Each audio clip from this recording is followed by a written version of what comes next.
Assalamualaikum warahmatullahi wabarakatuh. Perkenalkan, nama saya Sofatul Amidah, NIM 19140073. Saya dari jurusan PGMI, Fakultas Ilmu Tarbiyah dan Keguruan, Universitas Islam Negeri Maulana Malik Ibrahim Malang.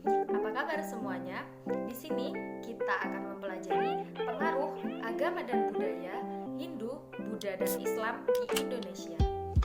Masuknya agama dan budaya Hindu, Buddha, dan Islam di Indonesia menimbulkan perpaduan dan perubahan dengan budaya setempat. Namun, budaya dari luar, budaya dari Buddha, Hindu, dan Islam diolah dan disesuaikan dengan budaya yang ada di Indonesia. Budaya Hindu, Buddha, dan Islam tidak begitu saja diterima oleh masyarakat Indonesia. Ada beberapa hal kebudayaan Hindu, Buddha yang tidak langsung diterima. Masyarakat Indonesia telah memiliki dasar-dasar kebudayaan yang tinggi, sehingga masuknya budaya asing menambah perbendaharaan budaya di Indonesia. Kemudian, bangsa Indonesia memiliki kecakapan untuk mengolah unsur-unsur budaya asing dan disesuaikan dengan kondisi bangsa Indonesia. Paduan tersebut disebut akulturasi. Menurut Kamus Besar Bahasa Indonesia, akulturasi adalah percampuran dua budaya atau lebih yang saling bertemu dan saling mempengaruhi dan menjadi budaya baru. Sekarang, mari kita memulai membahas pengaruh budaya dan agama dari Hindu dan Buddha. Dengan masuknya pengaruh Hindu dan Buddha, maka muncul pemerintahan yang dipegang oleh raja yang sebelumnya dipegang oleh kepala suku. Raja dianggap sebagai penjelmaan dewa di dunia, sehingga muncul kultur dewa raja. Pengaruh yang kedua adalah sistem kepercayaan. Pada zaman dahulu, masyarakat Indonesia mempercayai sistem animisme dan dinamisme. Animisme adalah mempercayai roh nenek moyang, sedangkan dinamisme adalah mempercayai hal-hal yang gaib. Namun, setelah pengaruh agama Hindu dan Buddha masuk di Indonesia, masyarakat mulai mengenal sistem mempercayai Tuhan. Selanjutnya, pengaruh yang ketiga yaitu sistem sosial. Pengaruh Hindu dalam bidang sosial yaitu diterapkannya sistem kasta dalam masyarakat. Kasta berlaku turun-temurun. Kasta di Indonesia berbeda dengan kasta yang ada di India. Di India, kasta untuk membedakan status sosial bangsa Arya dan bangsa Dravida. Sedangkan kasta di Indonesia untuk menunjukkan status sosial seseorang dalam masyarakat. Selanjutnya yang keempat yaitu seni bangunan. Seni bangunan sampai sekarang masih bisa kita rasakan. Contohnya adalah candi. Masyarakat zaman dahulu menggunakan candi sebagai tempat ibadah, makam, juga tempat suci.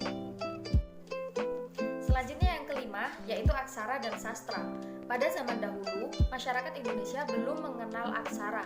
Kemudian, masuknya Hindu dan Buddha di Indonesia menyebabkan masyarakat Indonesia mengenal aksara dan sastra. Kerajaan-kerajaan mulai menuliskan peraturan-peraturan dan tata tertibnya dengan aksara dan dengan tulisan. Kemudian muncullah kitab-kitab yang berisikan sastra-sastra pada zaman dahulu. Selanjutnya, mari kita membahas tentang pengaruh agama dan budaya Islam di Indonesia. Yang pertama yaitu masjid dan menara.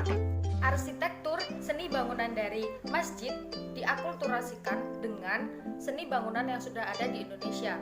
Biasanya, bangunan masjid pada zaman dahulu mempunyai atap berupa atap tumpang, kemudian atap tumpang berjumlah ganjil seperti 3, 9, dan seterusnya. Kemudian, masjid pada zaman dahulu kebanyakan memiliki menara, tetapi menaranya tidak digunakan untuk adzan. Kedua, yaitu makam. Pada zaman dahulu, makam dibuat di atas bukit, terbuat dari batu, mulai dari gapura, mulai dari tembok, dan lain-lain, semua dibuat dari batu. Kemudian, terdapat kubah atau yang disebut rumah makam. Kemudian, dilengkapi dengan tembok dan gapura, dan yang terakhir berada di dekat masjid, biasanya disebut makam masjid. Yang ketiga yaitu seni ukir. Seni ukir ini juga telah berakulturasi dari zaman dahulu berbentuk relief-relief, kemudian setelah masuknya pengaruh agama Islam, seni ukir ini berubah menjadi tulisan-tulisan dari Al-Quran atau bahasa Arab seperti kaligrafi yang bisa kita temukan di kubah-kubah masjid atau di tembok-tembok masjid. Keempat yaitu aksara dan sastra. Masuknya pengaruh agama dan budaya Islam di Indonesia menyebabkan akulturasi antara sastra dan aksara dari Islam dan hidup Buddha. Contohnya seperti hikayat, babat, syair, dan suluk. Dan yang kelima yaitu kesenian. Kesenian yang dipengaruhi oleh agama dan budaya Islam juga masih bisa kita rasakan sampai sekarang. Contohnya tarian sedati, debus, dan wayang, seperti wayang yang dibawa oleh Sunan Kalijaga. Yang keenam atau yang terakhir yaitu kalender. Kalender dari budaya Islam dengan budaya Hindu-Buddha juga berbeda. Sultan Agung telah mengakulturasikan ketiga kalender tersebut menjadi satu kalender yang masih bisa kita temui sampai sekarang. Selanjutnya, mengapa sih kita harus mempelajari dan melestarikan sejarah? Ada banyak manfaatnya. Yang pertama yaitu menambah kekayaan hasanah budaya bangsa. Yang kedua, sebagai bukti nyata peristiwa sejarah yang dapat diamati pada zaman sekarang. Yang ketiga, dapat mempertebal rasa kebangsaan. Yang keempat, dapat memperkokoh rasa persatuan. Yang kelima, sangat membantu dalam bidang pendidikan dan ilmu pengetahuan. Dan yang terakhir, selalu mengenang jasa pahlawan dan jasa leluhur.